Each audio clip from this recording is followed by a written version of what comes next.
pour voyageurs, une nouvelle façon de voyager.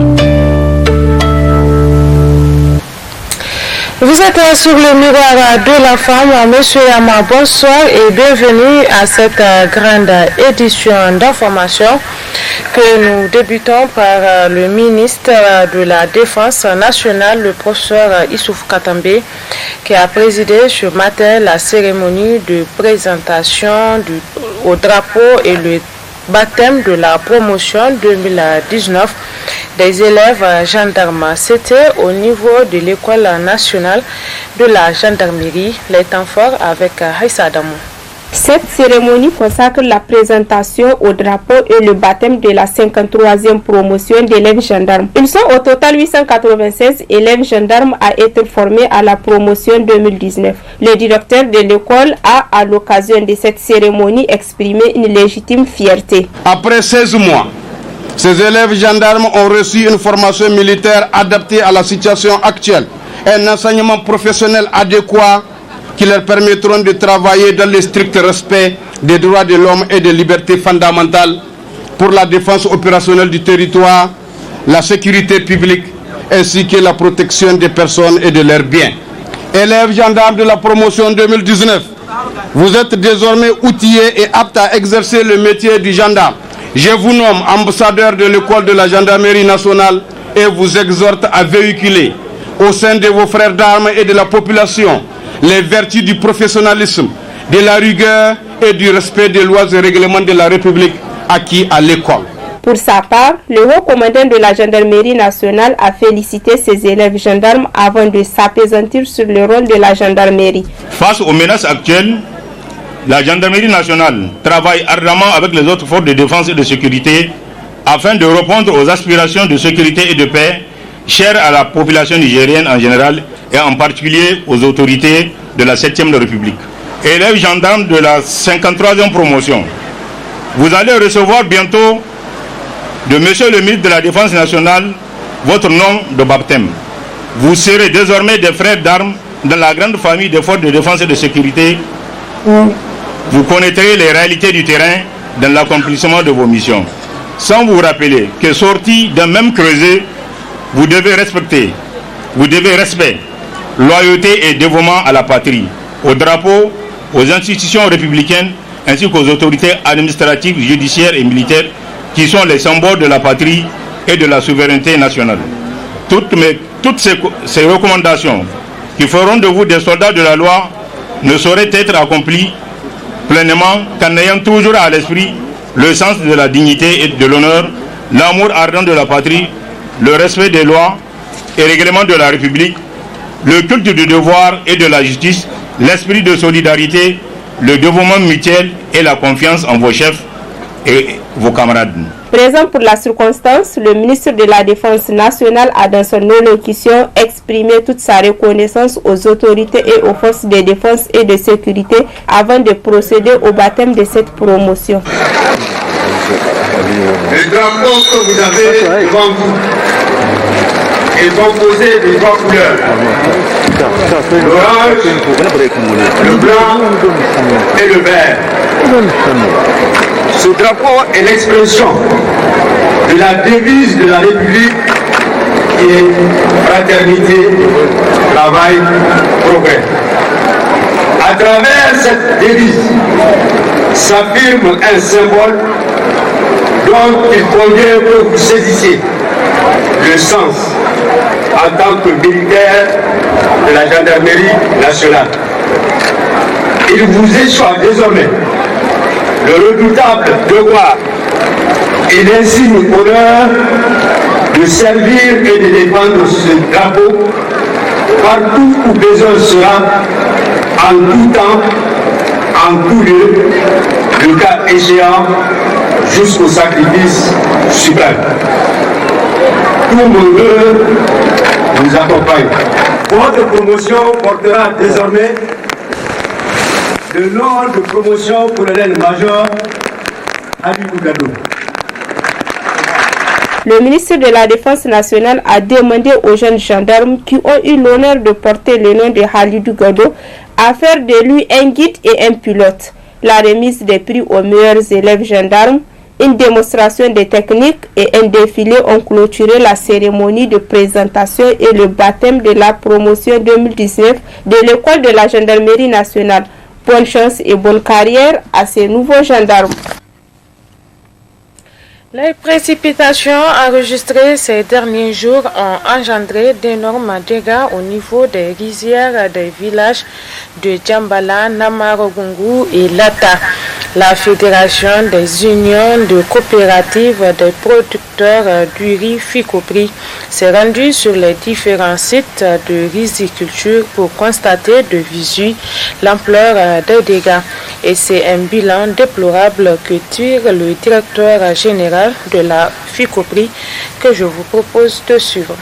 Puis hier, nous avons entamé une série de visites sur le périmètre de Djambala, de Namade et de Lata afin de constater les dégâts occasionnés par les inondations dues par les fortes précipitations de ces derniers jours.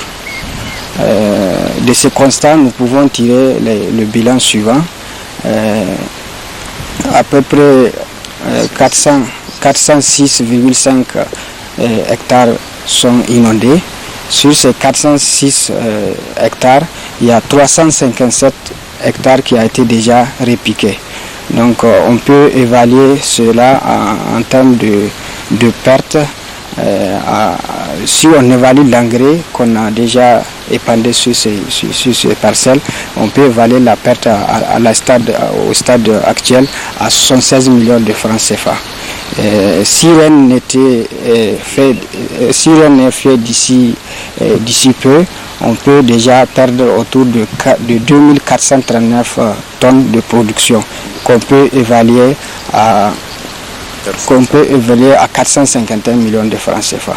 Donc raison pour laquelle nous lançons un cri d'alarme au niveau des autorités pour qu'ils prennent des dispositions le plus rapidement possible afin de sauver la campagne saison hivernale 2020. Myria pour parler de l'opération de plantation d'arbres organisée à l'occasion du 3 août dernier. C'est un reportage de nos confrères de la télévision nationale. C'est l'objectif visé par ce fils du terroir à travers cette cérémonie de plantation d'arbres. Ainsi, Lawali Zabaï entend accompagner la politique I3e du gouvernement de la 7e République et par la même occasion contribuer au développement de sa localité. Pour l'heure, 400 arbres fruitiers dont 200 manguiers et 200 tangelos seront plantés sur une superficie de 1,5 hectare en vue d'atteindre l'objectif escompté qui est de 3500 arbres fruitiers sur 9 hectares de mètres carrés. Nous avons profité de l'occasion de la fête de 3 août, qui est une fête destinée à la plantation des arbres, pour inviter les autorités locales afin de venir sur le site procéder à cette plantation d'arbres fruitiers. Cette initiative va nous permettre de développer cette contrée où, sur le plan économique, ça permet aussi de créer les emplois. Parce que nous comptons embaucher plus de 25 personnes qui vont travailler au niveau de ce verger. Ça permet aussi, en tout cas, de donner une autre contribution pour lutter contre la désertification et l'avancée du désert. Selon le chef de canton de Myria, cette action de Lawali Zabaï se veut une réponse à l'appel du président de la République Issoufou Mahamadou à l'occasion de la fête du 3 août 2020. Nous remercions Al-Hajj Lawali Zabay pour ce geste qui cadre parfaitement avec la lutte contre la désertification.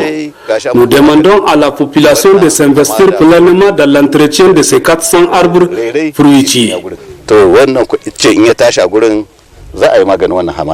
Présent à cette cérémonie, le secrétaire général du département de Myria, le chef de canton de Myria ainsi que le directeur départemental de l'environnement de Myria se sont succédés pour saluer cette initiative dans l'espoir que l'objectif de 3500 arbres fruitiers sera atteint pour que la population de Myria puisse profiter des retombées. Dans le cadre de sa tournée de prise de contact avec les militants de son parti, le président Bazoum était à Zender le lundi 28 juillet 2020. Arrivé aux environs de 16 heures, Bazoum Mohamed a été accueilli en grande pompe par une marée humaine.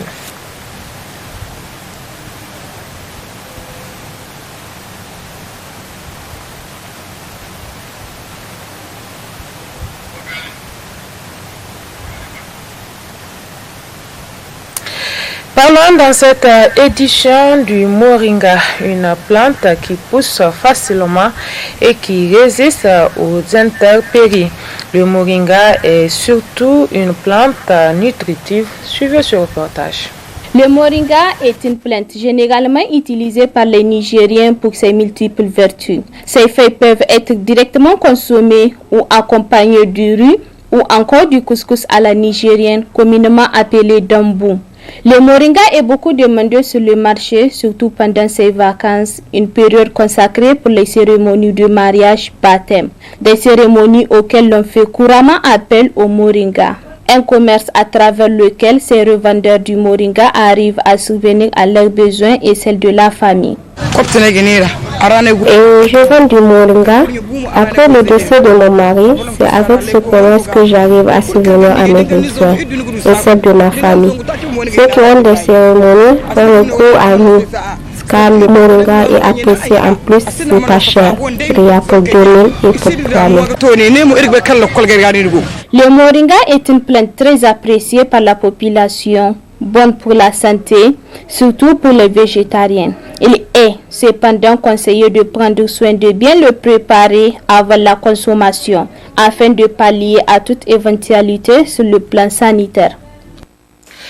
C'est la fin de cette grande édition d'information sur Tambra Télévision. Merci à vous de l'avoir suivi. Au nom de toute l'équipe technique et rédactionnelle qui m'a aidé à vous la présenter, vous souhaite de passer une excellente soirée et aussi un bon début de week-end. Au revoir.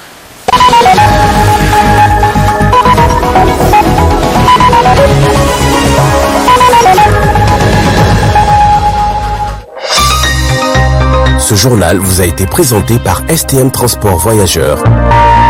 Une nouvelle façon de voyager.